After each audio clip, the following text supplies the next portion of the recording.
முதல் முயற்சியாக இந்த படத்தை தயாரித்து இயக்கியிருக்கிற முருகன் அவர்களுக்கு எனது மனமார்ந்த வாழ்த்துக்களை எங்கள் திரைப்பட இயக்குநர்கள் சங்கத்தின் சார்பாக நான் தெரிவித்துக் கொள்கிறேன். யாருன்னே தெரியாது எனக்கு.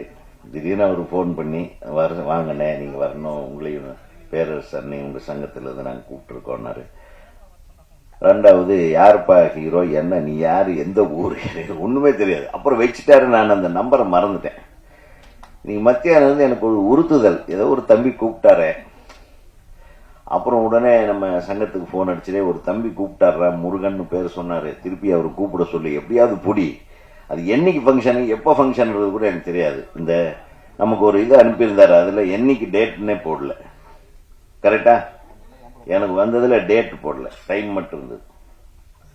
அதான் அவரே டவுட்ல இருந்திருப்பார் போல் இருக்கு. உடனே போன் பண்ணி கேளுன்னா இன்னைக்குதான் சொன்னாங்க. அதுக்கப்புறம் திருப்பி தம்பி கூப்பிட்டாரு. இது எதுனா நம்ம அவாய்ட் பண்ணிட்டு போலாம். பட் சினிமாவில் வர்ற ஒவ்வொருத்தரையும் வாழ வைக்கக்கூடியது நம்மளோட கடமை. அந்த சினிமா இல்லைன்னா நம்ம இல்லை.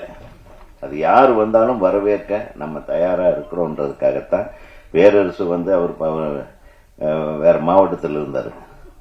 அந்த மாவட்டத்திலிருந்து, செங்கல்பட்டு மாவட்டத்திலிருந்து அவர் வர வைக்கிறதுக்கு அவர் காலையிலேயே போன் அடிச்சேன். இந்த மாதிரி ஒண்ணு, இந்த மாவட்டத்துக்கு எப்ப வர்றீங்கன்னு. சாயந்தரம் வந்துடுறேன் அப்படின்னாரு. சரி, அவர் வர்றது கன்ஃபார்ம் ஆயிடுச்சு.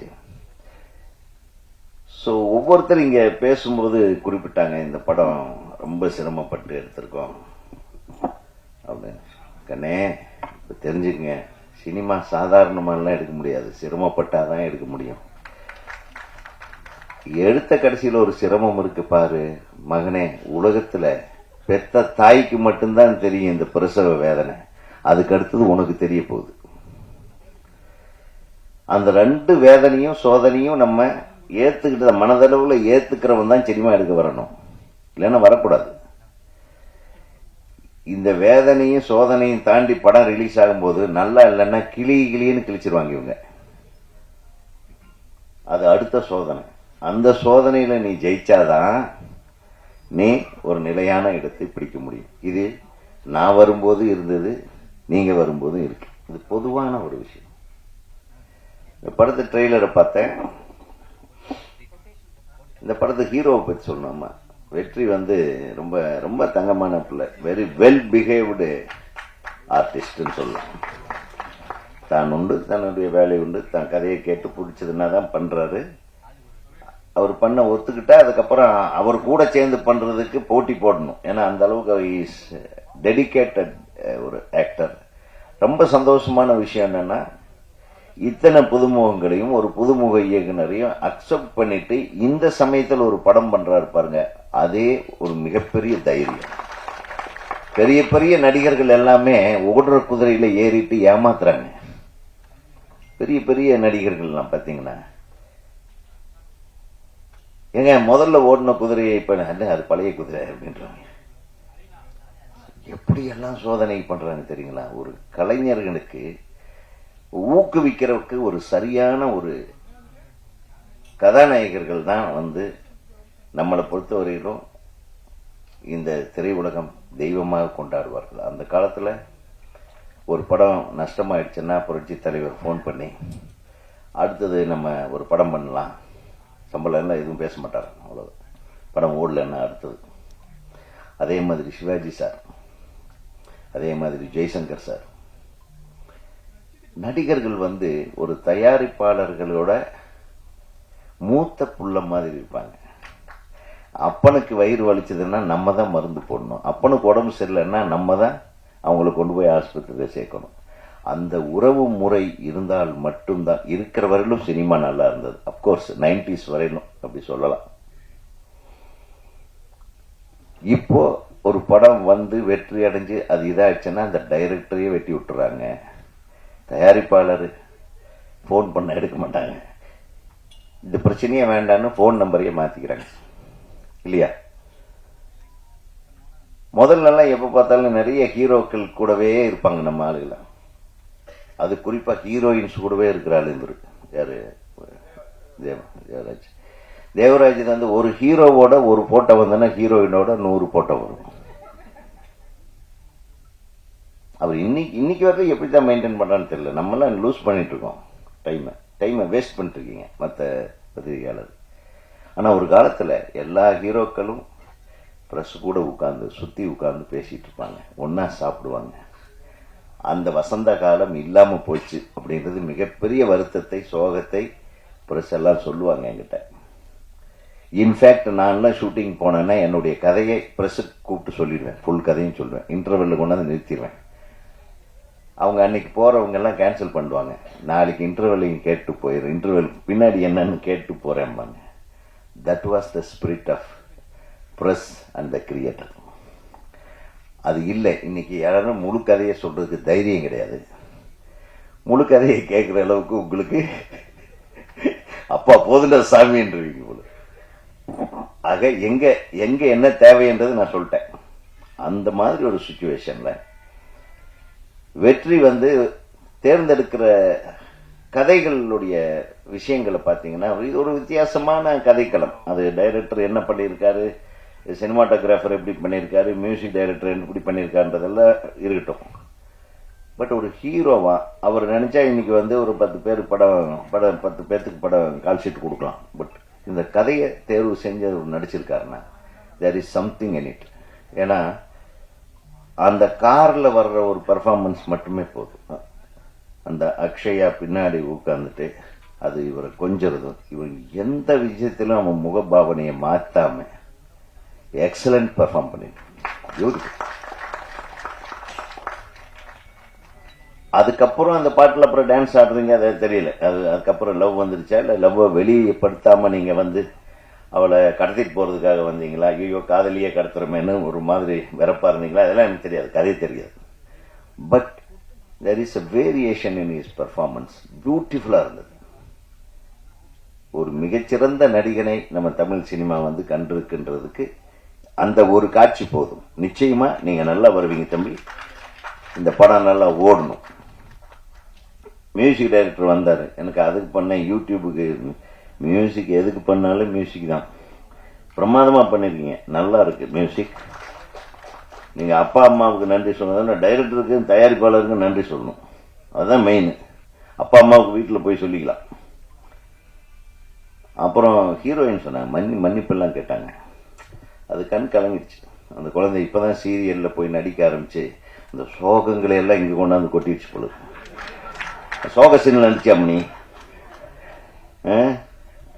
You are truly involved. ரொம்ப நல்லா இருந்தது, ரொம்ப எமோஷனலா இருந்தது உங்க ஸ்பீச். நான் அது நினைச்சிட்டேன், சரி இந்த சீரியல்ல நடிச்சேன், நடிக்க வந்தவொடனே கண் போல கண்ணீர். சரி கண்ணே, அது அழுகிறது நல்லது, அழுகிறத மாதிரி. அதாவது அழுகை என்பது மிகச்சிறந்த மருந்து. மனசுக்குள்ள இருக்கிற எல்லா துன்ப துயரங்கள் மட்டும் இல்ல, கெட்ட விஷயங்கள்லாம் கண் வழியா போயிருக்கு. நம்ம பார்க்கறது எத்தனை கெட்ட விஷயங்களை பார்க்கிறோம் யூடியூப்ல, இதுல ரீல்ஸை பார்த்தாவே கண்ணு ரொம்ப கெட்டு போயிடும், மனசும் கெட்டு போயிடும். இன்னைக்கு ரீல்ஸ் பண்ணாத லொல்லுக்கெல்லாம் சினிமா பண்ணுது. இந்த ரீல்ஸுக்கெல்லாம் ஒரு இது கொண்டாடணுங்க, சென்சார் கொண்டாடணும். பயங்கரமா ஆடுறாங்க. அது வேற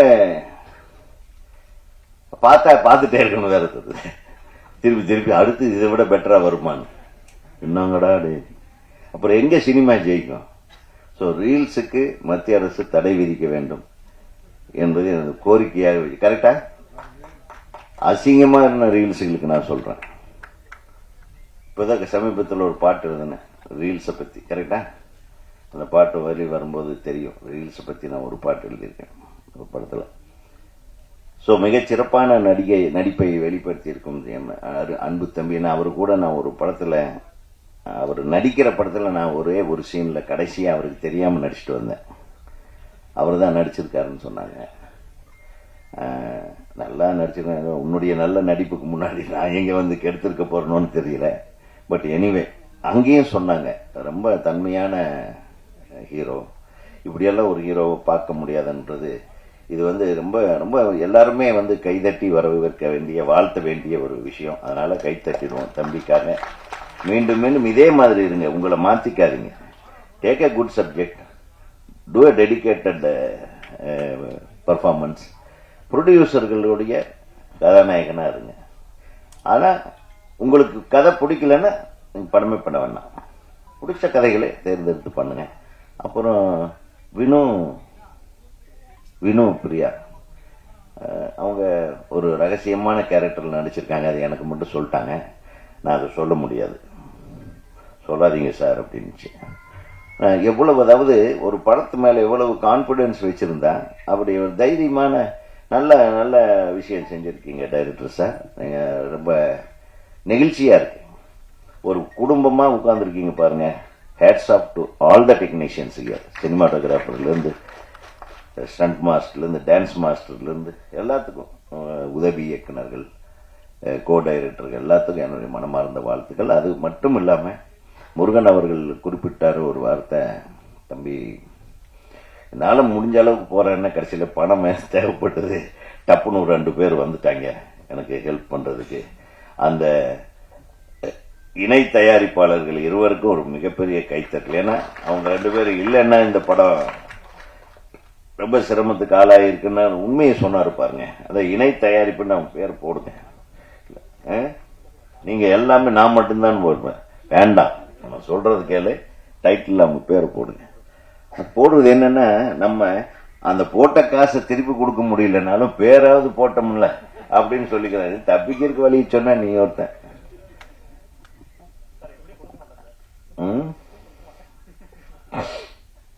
அது உங்களுடைய அந்த அளவுக்கு ஒரு நட்பு ரீதியான விஷயம்.